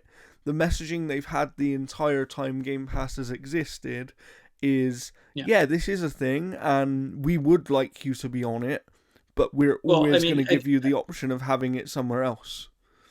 at the same time, a rule is just a rule until it's not a rule. I mean, Shinji Mikami said he would cut off his head if Resident Evil 4 ever went to another platform, and dude still has his head. So, I mean, like promises, rules, all those things don't matter because all those things can change. It's just like Call of Duty in 15 years. Do you think it's going to be on PlayStation once that deal? If I was to guess now, I think that when this deal finishes, what they've agreed with Sony for however long that is, I think after that, Call of Duty becomes an exclusive game. Personally, And my I think Sony is probably in the position right now of setting up a team that yeah, in 5 to 6 years yeah, has their Call of Duty I competitor, agree, so they and have. that's the thing. I think Sony know that as well. I think Sony are fully aware that when this deal is up, it's likely that that franchise will go exclusive. My other thing is, I'm not actually certain that in 10 years' time, Call of Duty will be as big as it is now. Because gaming The numbers are changes good though. so quickly, right? And if I compare it to where Call of Duty was 12 to 15 years ago, sort of on the tail end of the Xbox 360 generation, back then, Call of Duty was all anyone was really talking about. And that isn't the case anymore. Like, people are genuinely a little bit. Like, yeah, okay, you're always going to have your die-hard audience, which in Call of Duty's case is going to be millions of players every single year. But do I think that if Call of Duty didn't come out one year, people would be crying over it? No. But I think that would have been the case if that had happened 15 years ago. Because it was a bigger franchise then, in terms of mind share and in terms of conversation. Like, now it's Fortnite and a few other things, and even Fortnite is dwindling a little bit. It's things change over the years, and I'm not actually convinced that in 10 years' time, that Call of Duty will be what it is now. And I don't think it will Well, matter as much. here's my counter to that. Call of Duty for the past couple years, or for the past let's say 5 or 6 years, has started to slowly become less popular because there's so many other options out there. But Call of Duty has also been very static and been very afraid of change because of its leadership. What's changed now? They The have new entire leadership. leadership. Yeah, yeah. So Call of Duty now has the ability to kind of take one of its releases that's coming out, because they're probably going to be every 2 years now instead of every year, and be that risk-taking Call of Duty to Yeah. see kind of what works, because they could take Modern Warfare 3 and instigate and put in a mode, like a whole new mode or something that Yeah. changes how it is, and they can kind of gauge it and go like, okay, this mode, suddenly we have 9 million players shifting over to this particular Mm-hmm. mode, Yeah. and they're getting more activity out of it. So they can go, okay, so Call of Duty Let's A is make doing this the this, thing. B is Yeah. already being made. Let's make C completely based off the mode that we brought into Mm-hmm. A. Yeah, And then yeah. suddenly you have Call of Duty taking chances and being something. Can you imagine if Call of Duty put in that world map type of thing that Battlefield does, where you go from A to B to C to D, whatever, and Yeah. Call of Duty makes a massive game like that?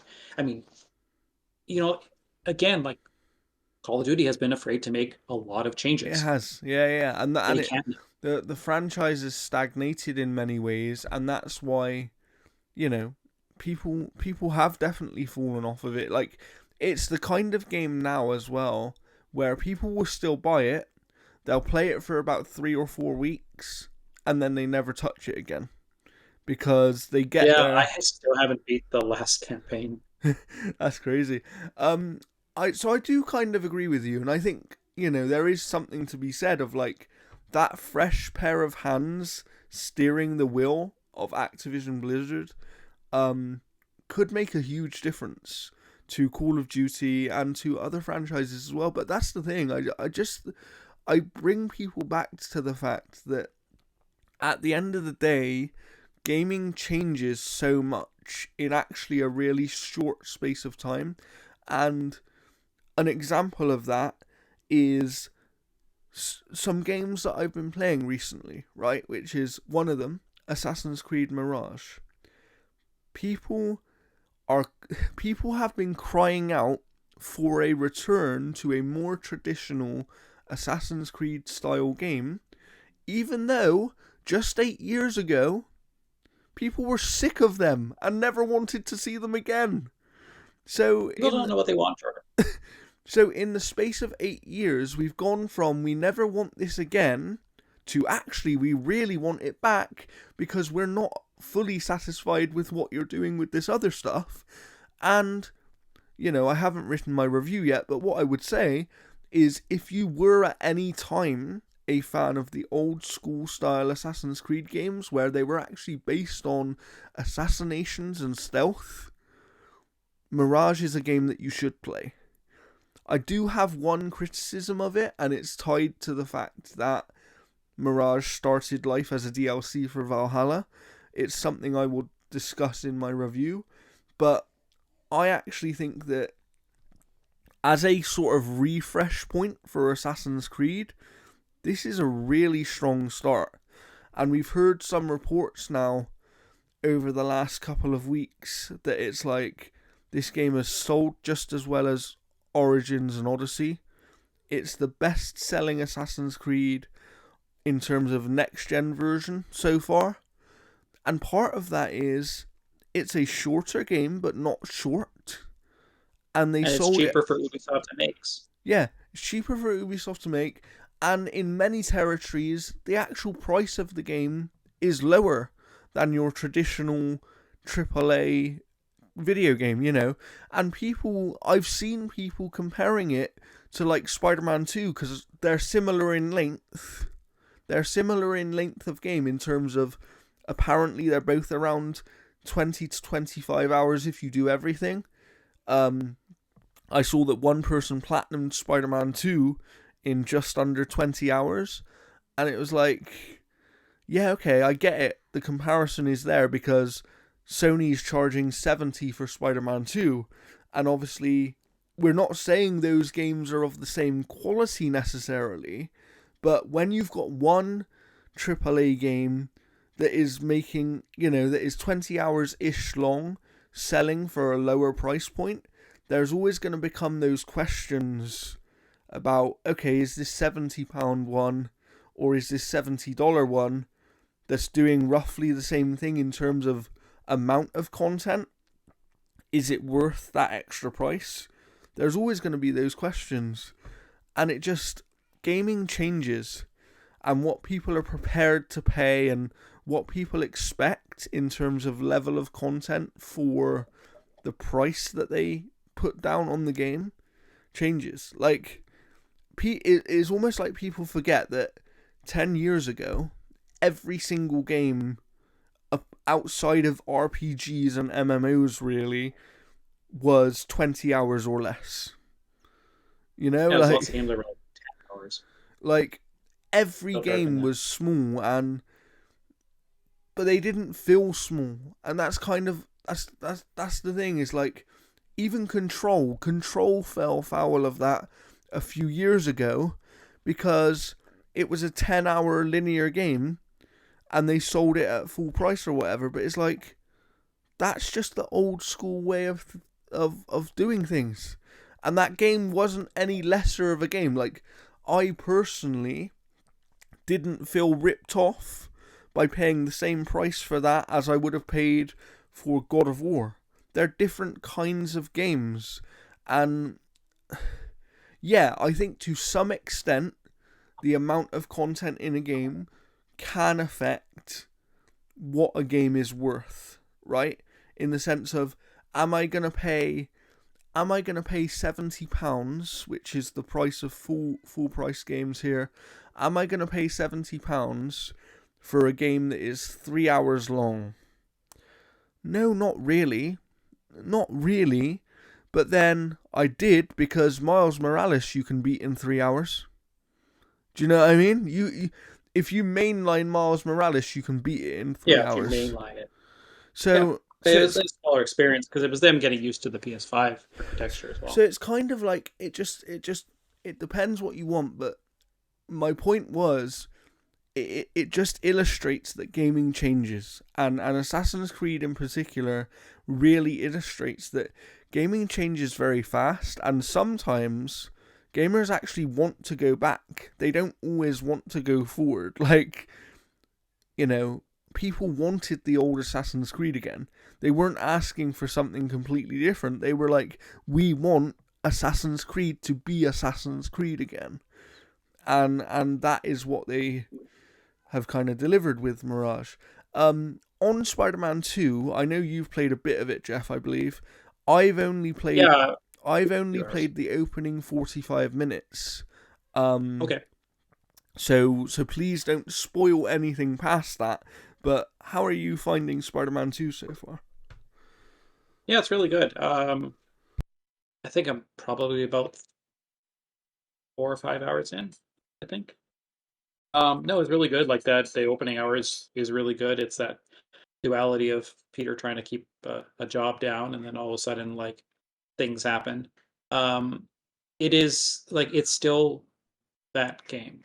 Like the one thing I liked about Miles Morales is that it was a very focused experience. Like I will say, like the New York in Miles Morales was way better than the New York in Marvel Spider-Man, just because they had personality. Because like the Christmas New York was really entertaining, and there's parts of New York here that are affected by the opening hour, and then there's areas of New York that kind of have like the different boroughs now. So you've got like the residential areas, because that's the one thing that always drove me nuts in like the original Spider-Man game. I'm like, where do people generally live in this New York? Because that was the issue I had with like Infamous when they redid Seattle, and I'm like, there's no residential area, Yeah. and Mhm.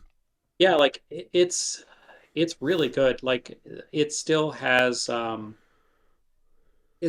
things that I'm not crazy about, and that is almost every single system in that game is tied to like, oh, these are scattered all over the city. Like the moment you find this one thing, It's basically a you know, Ubisoft open world, right? I've always said like the Marvel Spider-Man was like the Ubisoft take of making a Spider-Man game. But like that's the only issue I have with Spider-Man 2 right now. Well, there's two. I'll get to the other one. Is where like you'll be introduced to something. Oh, cat just took the toy down the hallway. Um, if you can hear that ringing. Um, no, they took like anytime anything gets introduced, like you'll meet a character and then you'll do this one thing, and he's like, oh, by the way, these are hidden all over the city. And I'm like, fuck.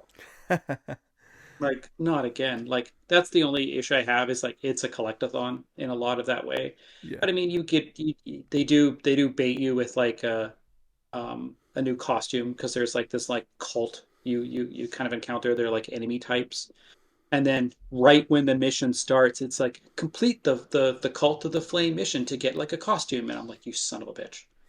All right, fine, let's do this. I will say like that game in some cases the lighting is really really bad. Oh, Like the interesting. openings the opening scene, you would have seen this already, Hmm. when it goes to the classroom and Miles is in the classroom and then Peter comes in as the teacher. That whole area, the lighting looked too bright. Yeah, It I would looked agree with that. To be really fair. it looked really weird. Like it didn't look it's one of those things where it's like the game looks too clean. And It I almost had looks I had too to good sometimes, right? It almost I looks had to too put the good that it's motion not blur realistic. on, Hmm. because normally I take motion blur off. I had to put the motion blur on and the film grain on, because when you have this scene between Peter and MJ, MJ's eyes had this flickering, and the moment I put those things back on, the flickering was gone. So there's Ah, like a lot of little interesting. graphical shortcuts that are happening. I've also Interesting. had a lot of glitches. Whenever I've like knocked people around, I've got one guy where his head's in the ground and he's standing straight up, and his legs are going like this. and then he keeps pushing into the ground. I had one guy get stuck in this big pile of you know, That's crazy. substance in the first hour of the game. When you play the first hour, you'll know what substance I'm talking about. Mm, Um, he was stuck and he was like running around inside it, and eventually he just like, interesting. right out through it. So So I've had some glitches, but yeah, it's I mean my other little complaint, and I know I've got lots of complaints apparently, is this is the type of game where it's like within the first like 2 hours, you're probably learning about like 10 to 15 moves per Spider-Man. It's a lot. yeah, I agree. Um, so I've only played 45 minutes, but what I do want to give context to is earlier this week, I have actually been playing through the first Spider-Man game with my partner because she's never played it before. But she saw a trailer for Spider-Man 2 and she was like, I want to play that. So I was like, well, that's fine, but I think you should probably play this one first because it's actually a pretty good game, and and if you don't enjoy this one, you're not gonna enjoy that one. um, so we've been playing through that, and with the context of that, when I played the first 45 minutes or so last night, I was like, so my very first impression was, oh, this is literally the same game. Um, However, that's a little bit unfair to the game Yeah. because it is, and it feels roughly the same to play. Like the actual feeling of the gameplay is roughly the same, but it does look significantly different. Part of that is lighting differences and stuff like that. Um, Also, the other thing is it has a sense of scale that I don't think I ever felt during the first game or during Miles Morales. And part of that is just due to the opening and how certain scenes within that opening are handled. There is a real tremendous sense of scale, which I really Yeah, enjoyed. the city's massive now. Like Yeah. it feels way bigger. Like there's one part where you kind of get like catapulted to like really high up Yeah. and you Yeah. just see out forever. Yeah. You haven't got to this part yet. You haven't got to this part yet. Okay. Okay. Because Interesting. you get your arm trapped in something and you're like basically flying up and like you have to Interesting. like then free fall So I and so I because did get to a part where I got hit very far away from a certain enemy, and yeah, that was really interesting to see because it was the fastest camera movement I've ever seen in a video game, but with no pop up. it felt really good. It just, the presentation of that moment was amazing. Um, Yeah, and the other thing is certain things have changed. So for example, you now have like your special attacks are activated using L1 and another button, which wasn't previously the case. I don't believe. I think it might have happened a little bit in Miles Morales. yeah, they're like almost like a cooldown thing or something. Yeah. And Or maybe it's based off attacks. certain things that were suit powers previously are like now activated using those button combinations. So as far as I'm aware so far, there's no more sort of clicking in L3 and R3 to activate a suit power. Which is something that was in the first game where it's like you chose your suit and then you could choose the power of the suit and it would charge up over time. That's seemingly gone away. I actually think the general HUD when you're playing the game, when you're actually in gameplay, looks a lot better in my opinion. It's a lot cleaner. I like the fact that when you're playing as Peter or Miles, it looks slightly different because it's almost like you're seeing through their eyes. Yeah, Which I like. The menu system, which I've only looked at a little bit because of some skill points and stuff, I actually think those menus aren't very good. Um, I yeah. The tech windows, I don't like the readability on them. mhm. The skill tree system, I think, is just it looks Messy. like that was somebody's first UI. Yeah, yeah. Yeah, I don't think it looks terribly great. Yeah, like there's little nitpicks and stuff I have with it. Like the Yeah. game is still good. It is still that like all the best fights in the games are just interactive, like QTE Mhm. kind of Yeah. things and Mhm. stuff. Like when you're fighting that guy, it's a lot of like getting close and then hitting triangle, and then Yes. getting close and hitting triangle, Yeah. instead of actually fighting It's him. just Because like I don't think you actually fight him without like with standard moves. I think it's all just hitting triangle at the right moments. yeah. Yeah. hmm Um. So what I will say is, and I apologize again because I can see that my video is out of sync. I think it's an OBS problem, which I'll fix for the next episode. So I apologize about that. Um. But what I will say is that basically, if you like Spider-Man and Miles Morales, this is more of that with some refinements, and some of those refinements you might not like.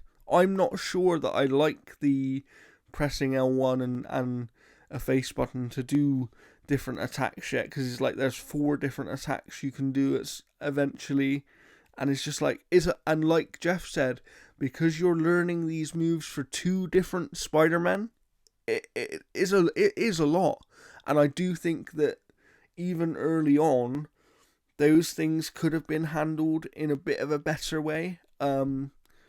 I like the web wings. I think they're cool. From what I've been able to use of them so far, they mix up traversal in a nice little way, and kind of Yeah, I took a screenshot of like the web wings going through a green ring, and I'm like, man, Superman 64 remastered looks great. Because um like, yeah, like the web wings is fantastic. I mean, he's yeah. had those in the comics What before. You've what I also would got like say the metal arms. what I would say is that I need to play more before I can obviously come to a proper determination on the game. And I think that Jeff is handling our full review because I'm a little bit behind on things right now. Um, but what I would say is that this game potentially feels like it falls into the trap that a few of the other PlayStation games have this generation, which is, yeah, they're great, but they are kind of just more of the same with a new story.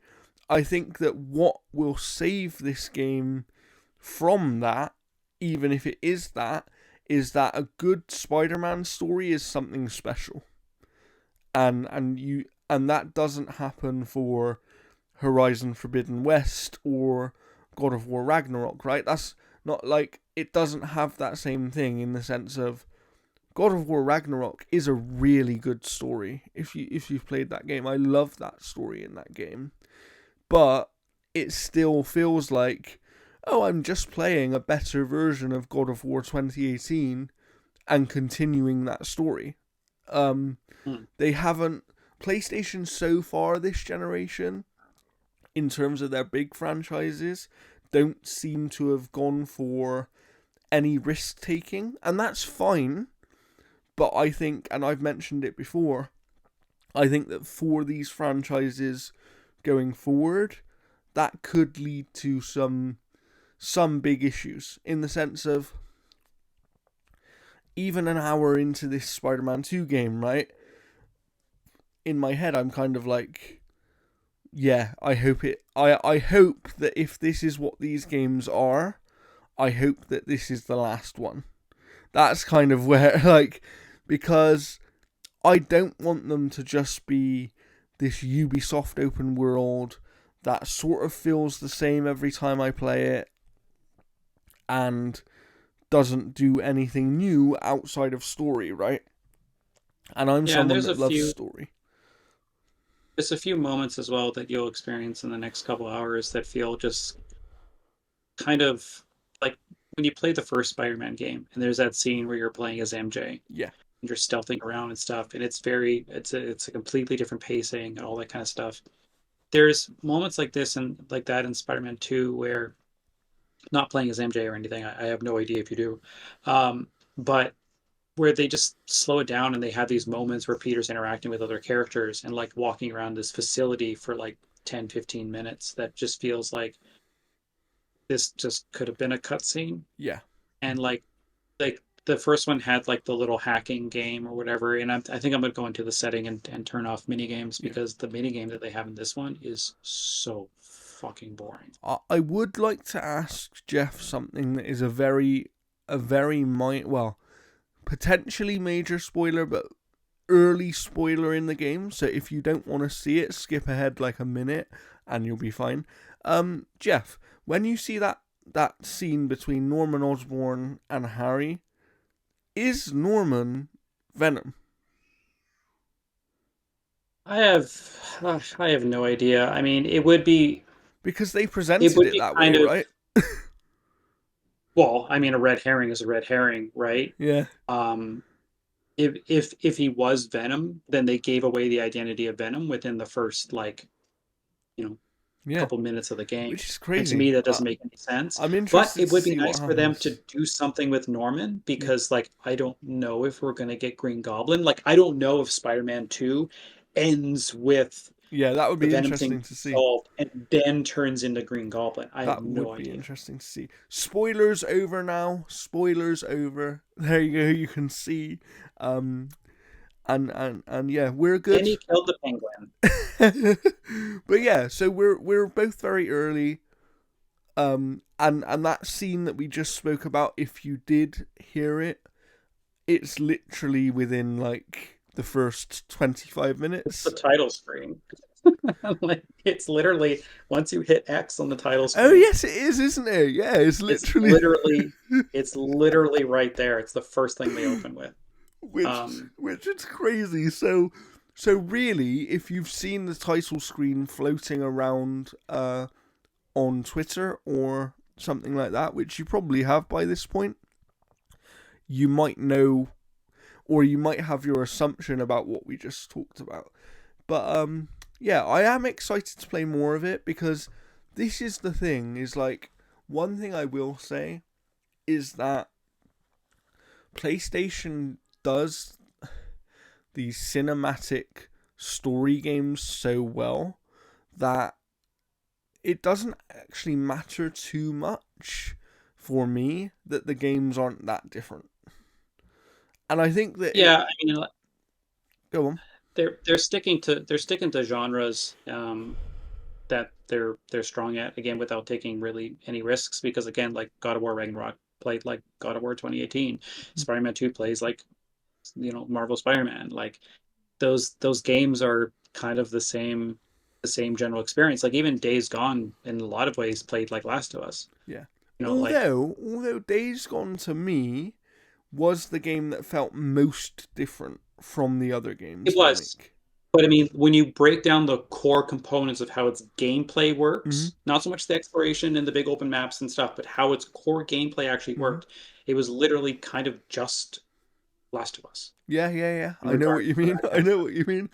Do you think And even then, Last of Us 2 was. before we move on to other games we've been playing, because I know you have a few, but do you think that that will lead to a problem for Sony in the next few years? Because we've seen a lot of, like, we are PlayStation fans as well. We have all these consoles. Xbox is our preferred platform, but I have seen a lot of conversation of concern for PlayStation's first party and their direction. Under Jim Ryan, and we know that Jim Ryan is retiring soon. Um, but is it a concern? Like, for example, when Horizon 3 comes around, if it's kind of just the same thing again, but continuing the story, is that the end of that franchise? Like, I mean, they'd have to do some a major change up for Horizon because again, like the second game is just a kind of bigger version of the first one. mm-hmm, Like it really changed almost nothing. mm-hmm. Still, it was still fine. Like I still think it's a great game. It does feel like one of those games that's more of a technical showpiece than a Yeah. gameplay showpiece. Mm-hmm. Um, because like The one thing I'll say about Horizon as opposed to Spider-Man 2 is the NPCs in Horizon look really good. Yeah, they The do. NPCs in Spider-Man 2 do not look good. If you are Miles, like Miles, hands down, the best character model in that game, I think Peter looks absolutely dumb as shit. Like I do not like his face at all. It feels like it lacks less emotion than the original model. I don't mind them changing the face if it Mhm. makes the facial capture tech easier to work with. Yeah. But Peter's I can't stand Peter's face in that game. It looks unbelievably bad. But like most of the NPCs, like honestly, walk around New York and just like use the photo mode to go Mhm. around to the NPCs, and it almost feels like the NPCs were kind of made to be these secondary things that are just kind of out of your peripheral. Yeah. But Mhm. I mean, like getting back on topic here, um, I think honestly, I think honestly that they'll continue to do what works. I mean, if Spider-Man 2 sells, 22 million copies or whatever the Of case course. is, they'll make Spider-Man 3. No, of course they will, and I have no doubt Yeah. over that. But I just It we've just it just if the teams themselves get burnt out on yeah, that same type of thing and you start to yeah, see less passion in those games, yeah. that's crucial. But And we've also seen franchises before, not necessarily under Sony, but other franchises have kind of become stagnant and they've done the same thing for too long and then they've ended up sort of dying or having to really change. Um and I and just people fear change as well too. Like that's yeah. a crucial thing as well. Because like when they tried to bring some open world things to Gears of War, Hmm. people were like, "No, And actually don't I do thought it." it was really good. Yeah, I like those moments. I hope um they do more. I just I do have I don't think it's an immediate concern for right now, but I just wonder what happens when, you know, we see that with like Horizon Forbidden West and God of War Ragnarok, the reception, although very, very high, and everybody sort of agrees that those were still great games, because they didn't do as much new or didn't really try to do anything that different at all, I think there was this feeling of, oh, it's just the same thing again. And I wonder, once you get to a third game in these franchises, do you then get to a fourth? Or is the third where it ends, you know? And A PlayStation 2, trilogy sounds more impressive than a duology, yeah. And, right? Because then they can sell the trilogy box set. yeah. And PlayStation 2, their credit, I think, have been very good in the past for most franchises of knowing when to finish them. Do you know what I mean? Like, Uncharted 4 felt like the right time to finish Uncharted, at least for an extended period of time. Well, I mean, my take on that always will be is that Uncharted 4 ended because Amy Hennig left and no one but Insomniac was pioneering the like running the or driving the Uncharted bus anymore because Neil Druckmann came on. He's like, I want to tell sad, boring stories, and Uncharted is not a sad, boring story. Sad, boring stories. I mean, he even rewrote the game. I would love to know Amy's pitch originally for the original Uncharted 4. Yeah, well, But I mean, no one's driving the Uncharted bus at Insomniac anymore, or sorry, at Naughty Dog anymore because those people left, yeah, and Neil Druckmann's that's true. left. That is true. But yeah, That's why he was saying another studio would probably bring Uncharted back yeah, because he probably I wants nothing to do I with it. just think it's really interesting because you know, like even with Last of Us, for example, I wonder whether they are going to do a Last of Us 3 because they probably will, but I thought he confirmed that. but I don't know if he ever confirmed it or whether he just said that if they were going to do one, he had an idea for it. I don't, do you know what I mean? I don't know if it was that kind of thing of like, yes, if we're going to do one, the idea is there, but I don't know because the impression that I got from him and from what we've heard within the studio is that they might be working on something completely different, and I think that would be interesting to see. Um, I mean, we know that Last of Us Factions 2 hasn't panned out very well for them. Um, which is a shame. You know, I just, yeah, I do have. I would say that I have a mild concern for PlayStation over the next sort of 5 years if they continue to just do the same thing again and again and again. But I think that they're also aware of that, because I think that that's why they're trying to widen their portfolio, right? They're trying to widen their portfolio with these live service games and with these different styles of game, because I think they know they have to. And I think that part of what's probably made them go that way is, one, Nintendo have always had a wide portfolio of different styles of game, but two, Xbox now have a really wide portfolio of different styles of game. Like if we look Yeah, at they've been doing that for a long time. if we look at Xbox's, I saw a thing the other day that this generation so far, Xbox has released 19 games, and how many of them are actually in the same genre? Like, even recently, right? Even over the last couple of years, you've got Motorsport, which is a racing sim. You've got Starfield RPG. You've got a couple of real-time strategy games with Age of Empires coming to console. You've got Hi-Fi Rush, which is completely different. Pentiment, completely different again. You got Grounded, which is something completely different again. It's like, and I know that for some people, they make the argument that too much variety is actually a weakness, because you end up not having a specific style of game that people are going to your platform for. I think that Yeah. Xbox are trying to work on that, because I think that that's why they own so many RPG studios, right? I think they're probably going to try and make Western RPGs their thing. And I think that on the other side of it, PlayStation have stuck to this one style of game across a lot of different settings for a really long time now.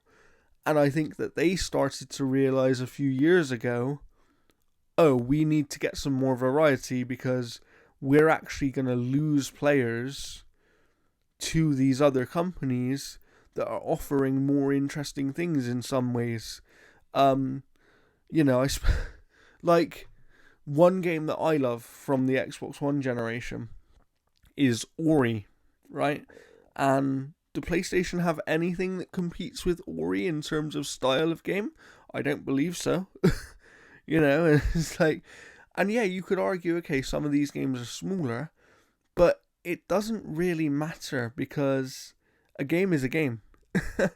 and and I just think in the age of subscription services and things like that, they variety is key to getting as many people as possible onto your service. We have Yeah, like go the on. thing with Spider-Man 2 is, like, was saying, like, more of the same. Um But it's not necessarily a bad thing, because if you have a great game and you get that it is more of the same, that's still a good thing in a Yeah, lot of ways, I because you agree. are getting you aren't getting an inferior product is the most important part of it. I Like, if agree. you're getting something that is as good or even just slightly better, that's Yeah, fantastic, because, like, again, improvement you're is not still getting a worse improvement. game. Yeah, and well, that's the thing. It's like Call of Duty, isn't it? We've spoken a lot about Call of Duty today, but it's like Call of Duty. It's kind of the same game every year, but actually, if you look back, if you're being fair to them and you look back over their history of the franchise, they have done different things, and they have tried different things throughout the history of that franchise. The problem is they nailed what people wanted it to be too early, and then it's like anytime they try and move away from that, their hardcore audience doesn't like it because it's different. Like you said, people are scared of change. They don't like it because it's different. I remember they did a couple of Call of Duty games where They were basically trying to do the thing that Titanfall was doing, and the Call of Duty players hated it. But they didn't really hate it because most of them were playing Titanfall as well. They just didn't want it in Call of Duty. Yeah, Titanfall 2's had a resurgence as well too. Yeah, so it's, I think it's that I do agree with you that more of the same isn't always a bad thing, but I do think that franchises over the history of, like, over the last 20 years or so, I think there are examples of franchises that, because they're just more of the same, you do reach a point of diminishing returns eventually. And I wonder where that point is for these Sony franchises. And I'm just a little concerned that it's going to be soon if they don't have if they don't manage to fill in the gaps of their portfolio with other things, but hopefully they do. I have a few minutes left here, Jeff. We're coming up on 2 hours at the minute. So, are there any other games you'd like to speak about that you've played recently? Yeah, like I've got a couple of reviews that kind of hit recently with like Kona 2, Baldur's Gate 3, and Warhammer 40K Darktide. Those reviews are up on the site right now. I think out of those ones, like Baldur's Gate 3, I think I've already kind of talked about it to a certain extent. It's absolutely fantastic. It is very, very good. But I think I'll close out my what I've been playing with Warhammer 40K Darktide, because I don't think that one's getting a lot of talk. So this is a game that came out last November on PC, and it did not perform well. It was a technical nightmare. It was just not great. So they delayed the Xbox version indefinitely, and then that came out just like a short while ago with a patch that also hit the PC, which revamped like the skill trees. It changed everything performance wise. Like it doesn't run amazing on Xbox. Like it runs at like I think like 864p and then it up converts. Um, but it is still a super fun game. Like if you like to playing Vermintide, that's this but Warhammer 40K.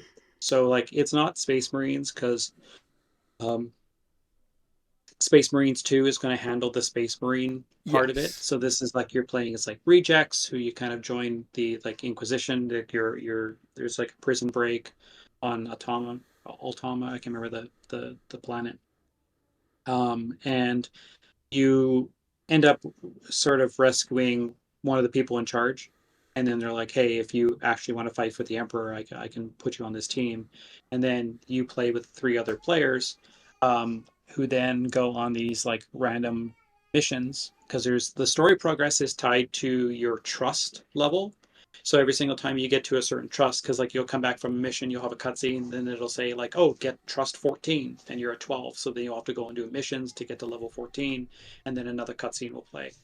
Um, and there's a bunch of different characters. Like the Psyker's pretty cool because like they kind of attack with like powers more so than guns. Nice, nice. Um, but it's super fun. It's super bloody. It's brutal. Like the combat like is messy in all the right ways. Mhm. Like the guns feel like they're gonna break in your hands all the time. Like it does a fantastic job of capturing that feel of Warhammer 40K.